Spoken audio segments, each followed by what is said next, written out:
গ্ৰহ নক্ষত্ৰৰ গতি অনুযায়ী 12 ৰাশিৰ বাবে আপোনাৰ ডিসেম্বৰ মাহটো কেনেকুৱা যাব আমি এই ভিডিঅ'টোৰ জৰিয়তে জানিম।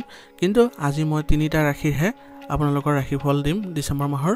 আহক এতিয়া জানো ডিসেম্বৰ মাহটো আপোনালোকৰ স্বাস্থ্য, ব্যৱসায়, কেৰিয়াৰ, প্ৰেমৰ সম্পৰ্ক ইত্যাদিত কেনেকুৱা যাব এই ভিডিঅ'টোৰ জৰিয়তে জানিবলৈ সক্ষম হ'ব। এই ভিডিঅ'টোৰ জৰিয়তে আপোনালোকে তুলা, বৃশ্চিক আৰু ধনু ৰাশিৰ বিষয়ে জানিবলৈ সক্ষম হ'ব। আহক ভিডিঅ'টো আৰম্ভ কৰোঁ। তুলা ৰাশি। ডিসেম্বৰ মাহৰ আৰম্ভণি তুলা ৰাশিৰ লোকসকলৰ বাবে উত্থান পতনেৰে ভৰি পৰিব। অৰ্থাৎ কেতিয়াবা দেখিব আপোনাৰ ভাল হৈছে, কেতিয়াবা দেখিব আপোনাৰ অলপ বেয়া হৈছে। ডিসেম্বৰৰ প্ৰথম সপ্তাহত সৰু সৰু কামৰ বাবে বহুত খৰখেদা কৰিবলগীয়া হ'ব পাৰে। এইবাবে আপুনি অলপ সুসংগঠিত হৈ থাকিবলৈ যত্ন কৰিব।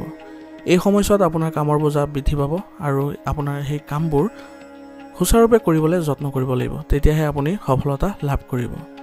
ব্যৱসায়ত কিছু মন্দাৱস্থাৰ সৃষ্টি হ'ব, গতিকে এই সময়ছোৱাত আপুনি আপোনাৰ ব্যৱসায়িক ক্ষেত্ৰখনত অলপ ধৈৰ্য ধৰিব লাগিব আৰু আপুনি কঠোৰ পৰিশ্ৰম অব্যাহত ৰাখিলে আপুনি দেখিব আপোনাৰ ব্যৱসায়িক ক্ষেত্ৰখনে লাহে লাহে আপোনাৰ স্বাভাৱিক ক্ষেত্ৰত ঘূৰি আহিছে বা স্বাভাৱিক সময়ত ঘূৰি আহিছে। এই সময়ছোৱাত কেৰিয়াৰ আৰু ব্যৱসায়ৰ লগতে ব্যক্তিগত জীৱনতো কিছু অসুবিধাৰ সন্মুখীন হ'বলগীয়া হ'ব পাৰে। গতিকে এই মাহটো আপোনাৰ বাবে ধৈৰ্য ধৰাৰ মাহ হ'ব।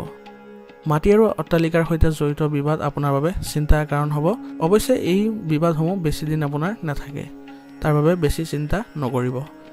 মাহৰ দ্বিতীয় সপ্তাহৰ পৰা আপুনি স্পষ্ট পৰিৱৰ্তন দেখিবলৈ আৰম্ভ কৰিব আৰু আপোনাৰ ঘনিষ্ঠ বন্ধু আৰু জ্যেষ্ঠ লোকসকলে আপোনাৰ সকলো ডাঙৰ চিন্তা আঁতৰোৱাত সহায়ক বুলি প্ৰমাণিত হ'ব। সেইবাবে আপুনি জ্যেষ্ঠসকলক আপুনি গুৰুত্ব দিয়ক আৰু তেওঁলোকৰ পৰা পৰামৰ্শ ল'বলৈ যত্ন কৰিব। কৰ্মক্ষেত্ৰত জ্যেষ্ঠসকলৰ সহায় আপুনি সময়মতে নিজৰ লক্ষ্য উন্নত কৰিবলৈ সক্ষম হ'ব, যাৰ বাবে আপোনাৰ সন্মান বৃদ্ধি পাব। সেইবাবে কৰ্মক্ষেত্ৰত যদি কিছু অসুবিধা বা জটিলতা আহে তেনেহ'লে আপুনি জ্যেষ্ঠসকলৰ পৰা সহায় ল'বলৈ নাপাহৰিব। যদি আপুনি চাকৰি সলনি কৰিবলৈ চেষ্টা কৰি আছিলে তেনেহ'লে মাহটোৰ মাজভাগত ইয়াৰ বাবে সোণালী সুযোগ আহিব পাৰে। অংশীদাৰিত্ব ব্যৱসায় কৰাসকলৰ বাবে এই সময়ত অতি শুভ হ'ব। এই সময়ছোৱাত আপুনি ব্যৱসায়ত যথেষ্ট লাভ কৰিবলৈ সক্ষম হ'ব। সেইবাবে এইবোৰ ব্যৱসায়ত আপুনি অতি গুৰুত্ব দিয়াটো ভাল হ'ব। নিয়োজিত লোকৰ বাবে অতিৰিক্ত আয়ৰ উৎস আহিব আৰু ইয়াৰ ফলত তেওঁলোকৰ উন্নতি দেখিবলৈ সক্ষম হ'ব। আপোনাৰ জীৱন আৰু কৰ্মৰ এই মংগল আৰু লাভৰ পৰিস্থিতি মাহৰ শেষলৈকে চলি থাকিব। গতিকে দেখা যায় যে আপোনাৰ কৰ্মৰ ক্ষেত্ৰত আপোনাৰ মাহৰ মাজভাগৰ পৰা লাহে লাহে আপুনি উন্নত কৰিবলৈ যত্ন কৰিবলৈ সক্ষম হ'ব। সম্পৰ্কৰ দৃষ্টিকোণৰ পৰা মাহৰ প্ৰথমাৰ্ধত কিছু সময়ৰ বাহিৰে বাকী মাহটো সকলো স্বাভাৱিকভাৱে চলি থাকিব। অৰ্থাৎ সম্পৰ্কৰ ক্ষেত্ৰত আপোনাৰ কোনো ধৰণৰ অসুবিধা নাহে। এই মাহৰ নিজৰ আত্মীয়ৰ সৈতে আন্তৰিক সম্পৰ্ক বজাই ৰাখিবলৈ মানুহৰ অনুভৱক আপুনি সন্মান কৰিব লাগিব। তেতিয়াহে আপুনি ভাল প্ৰতিফলন দেখিবলৈ সক্ষম হ'ব। গতিকে এই মাহটোত আপোনাৰ এইবোৰ ক্ষেত্ৰত অলপ সাৱধানে বা সচেতনে চলিব আৰু স্বাস্থ্যৰ দৃষ্টিকোণৰ পৰা এই মাহটো ভালেই, কোনো ধৰণৰ আপোনাৰ ৰোগে অসুবিধা নকৰে, কিন্তু তথাপিও আপুনি সুসংগঠিত হৈ থাকিবলৈ যত্ন কৰিব। এই মাহৰ বাবে আপোনাৰ প্ৰতিকাৰ হ'ব শিৱলিংগক পূজা কৰা আৰু ৰুদ্ৰাষ্টম পাঠ কৰা। ধন্যবাদ। কমেণ্টত ওং নমঃ শিৱায় লিখিবলৈ নাপাহৰিব। এতিয়া বৃশ্চিক ৰাশি। বছৰৰ শেষৰ মাহৰ আৰম্ভণিতে বৃশ্চিক ৰাশিৰ লোকসকলৰ বাবে মিশ্ৰিত ফলাফল দিবলৈ গৈ আছে। এই সময়ছোৱাত কেৱল কেৰিয়াৰ আৰু ব্যৱসায়তে নহয়, ব্যক্তিগত জীৱনতো কঠোৰ পৰিশ্ৰম মাজেৰে পাৰ কৰিব লাগিব। কাৰণ এই মাহত আপুনি কিছু কঠিন পৰিস্থিতিৰ সন্মুখীনো হ'বলগীয়া হ'ব পাৰে। ডিচেম্বৰৰ আৰম্ভণিতে হয়তো কামৰ বাবে বহু দূৰৰ যাত্ৰা কৰিবলগীয়া হ'ব পাৰে। গতিকে যাত্ৰাত আপোনাৰ ভাগৰুৱা আৰু আশা কৰাতকৈ কম ফলপ্ৰসূ হোৱাহে দেখা গৈছে। গতিকে আপুনি যাত্ৰাৰ ক্ষেত্ৰত অলপ সচেতন হ'ব লাগিব আৰু আপোনাৰ কামবোৰ স্মাৰ্ট ৱৰ্কৰে কৰাৰ যত্ন কৰিব। অন্যথা আপোনাৰ কিছু নেতিবাচক প্ৰভাৱ দেখিবলৈ সক্ষম হ'ব। এই সময়ছোৱাত নিয়োজিত লোকসকলে নিজৰ কৰ্মক্ষেত্ৰত গোপন শত্ৰুৰ প্ৰতি অতি সাৱধান হ'ব লাগিব, কাৰণ তেওঁলোকে আপোনাৰ কাম আৰু সুনামত ক্ষতি কৰিব পাৰে আৰু তেওঁলোকে ষড়যন্ত্ৰ কৰিব পাৰে। গতিকে আপোনাৰ যিসকল প্ৰতিদ্বন্দ্বী আছে বা শত্ৰু আছে তেওঁলোকৰ প্ৰতি আপুনি চোকা নজৰ ৰাখিব। এই সময়ছোৱাত আপোনাৰ প্ৰেম আৰু অন্তৰংগ সম্পৰ্কবোৰ ভালকৈ ৰাখিবলৈ হ'লে সৰু সৰু কথাবোৰক আপুনি আওকাণ কৰিব লাগিব। অৰ্থাৎ যিবোৰ বাদ বিবাদ হোৱাৰ পৰিস্থিতি হোৱাৰ সম্ভাৱনা থাকিব, যিবোৰ কথা বতৰাত, সেইবোৰ কথা বতৰা নানিব বা নক'ব। ডিচেম্বৰৰ মাজভাগৰ পৰা আপোনাৰ জীৱনত ইতিবাচক পৰিৱৰ্তন দেখিবলৈ সক্ষম হ'ব।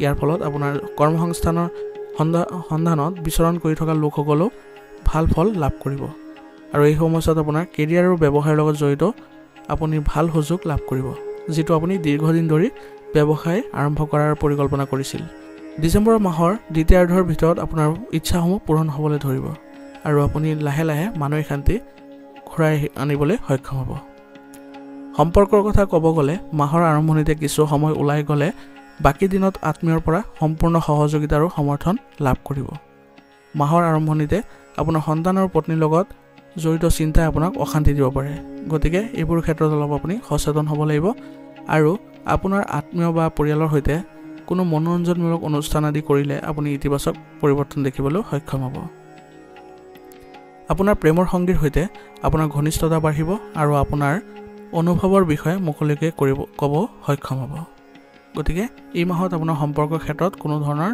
বেয়া প্ৰভাৱ নাথাকে স্বাস্থ্যৰ দৃষ্টিকোণৰ পৰা অলপ সচেতন হ'ব লাগিব কাৰণ সৰু সুৰা কিছু বেমাৰে দেখা দিব পাৰে এইবাবে আয়ুৰ্বেদিক বস্তু সেৱন কৰাটো আপোনাৰ বাবে গুৰুত্বপূৰ্ণ হ'ব এই মাহৰ বাবে আপোনাৰ প্ৰতিকাৰ হ'ব হনুমানজীক আপুনি নিতৌ পূজা কৰক আৰু লগতে সুন্দৰকাণ্ডৰ আবৃত্তি শুনাৰ যত্ন কৰিব ধন্যবাদ কমেণ্টত ওং নমঃ শিৱায় লিখিবলৈ নাপাহৰিব এতিয়া ধনুৰাশি বছৰৰ শেষৰ মাহৰ আৰম্ভণিতে ধনুৰাশিৰ লোকসকলৰ বাবে অতি অশান্ত হ'বলৈ গৈ আছে ডিচেম্বৰৰ প্ৰথম সপ্তাহত হয়তো কামৰ লগত জড়িত অলপ বেছিকৈ খৰখেদা কৰিব লাগিব এই সময়ছোৱাত আপুনি আপোনাৰ কেৰিয়াৰ বা ব্যৱসায়ৰ অগ্ৰগতিৰ প্ৰতি অসন্তুষ্ট যেন লাগিব পাৰে গতিকে এইবোৰ ক্ষেত্ৰত অলপ আপুনি ধৈৰ্য ধৰিব লাগিব আৰু লগতে আপুনি কথা বতৰা পাতোঁতে আপোনাৰ আচৰণত কোমলতা বজাই ৰাখিব এই সময়ছোৱাত আপুনি আপোনাৰ প্ৰতিযোগীৰ পৰা কঠোৰ পৰিশ্ৰম বা কঠোৰ প্ৰতিযোগিতাৰ সন্মুখীন হ'বলগীয়াও হ'ব পাৰে আৰু বজাৰত নিজৰ সুনাম অটুট ৰাখিবলৈ হ'লে আপুনি কঠোৰ পৰিশ্ৰম অব্যাহত ৰাখিব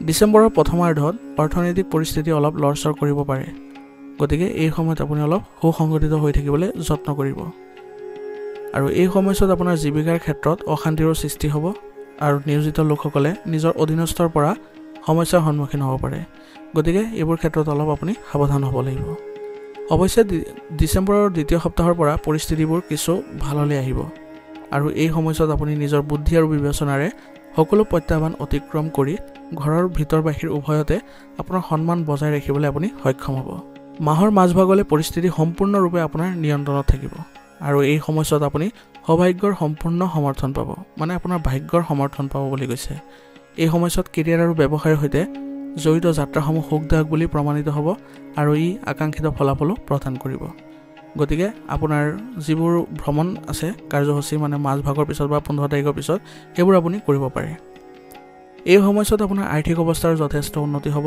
আৰু টকা উপাৰ্জনৰ লগতে ধন সঞ্চয়তো আপুনি সফল হ'ব সম্পৰ্কৰ দৃষ্টিকোণৰ পৰা এই মাহটো বহুত ভাল যাব জীৱনৰ কঠিন সময়ত আপুনি আপোনাৰ আত্মীয়ৰ পৰা সম্পূৰ্ণ সহায় সহযোগিতা লাভ কৰি থাকিব আপুনি নিজে আপোনাৰ আত্মীয়ৰ সৈতে সমন্বয় বৃদ্ধি কৰিবলৈ চেষ্টা কৰিব আৰু এই চেষ্টা আপোনাৰ সফল হ'ব প্ৰেমৰ সম্পৰ্কবোৰ গভীৰ হৈ পৰিব আৰু সৰু সৰু সমস্যাবোৰ আওকাণ কৰি চলিলে আপোনাৰ প্ৰেমৰ সম্পৰ্কবোৰ ভাল হৈ থাকিব এই মাহৰ বাবে আপোনাৰ স্বাস্থ্য স্বাভাৱিক হৈ থাকিব তথাপিও আপোনাৰ ডায়েবেটিছ আৰু ৰক্তচাপ জনিত ৰোগীসকলে পৰীক্ষা নিৰীক্ষা কৰি থাকিব লাগিব তেতিয়া তেওঁলোকে সুস্থ হৈ থাকিব আৰু লগতে আপোনালোকে আয়ুৰ্বেদিক বস্তু সেৱন কৰি থকাটো আপোনাৰ বাবে অত্যন্ত গুৰুত্বপূৰ্ণ হ'ব এই মাহৰ বাবে আপোনাৰ প্ৰতিকাৰ হ'ব প্ৰতিদিন ভগৱান শ্ৰী লক্ষ্মীনাৰায়ণক তুলসী দল অৰ্পণ কৰি নাৰায়ণ কৱচ পাঠ কৰিব বা শুনিব ধন্যবাদ কমেণ্টত ওং নমঃ শিৱায় লিখিবলৈ নাপাহৰিব আজিৰ ভিডিঅ'টো এইখিনিতে সমাপ্ত কৰিছোঁ আগলৈ মই আৰু বাকী ৰাশিখিনিও দিম গতিকে আজিলৈ আপোনালোকৰ পৰা বিদায় মাগিছোঁ যদি ভিডিঅ'টো ভাল লাগিছে ভিডিঅ'টো লাইক কৰিব আৰু চেনেলত যদি নতুন হৈ আহিছে তেনেহ'লে চেনেলত ছাবস্ক্ৰাইব কৰিবলৈ আপোনালোকৰ শুভ সময় আহি পৰিছে ধন্যবাদ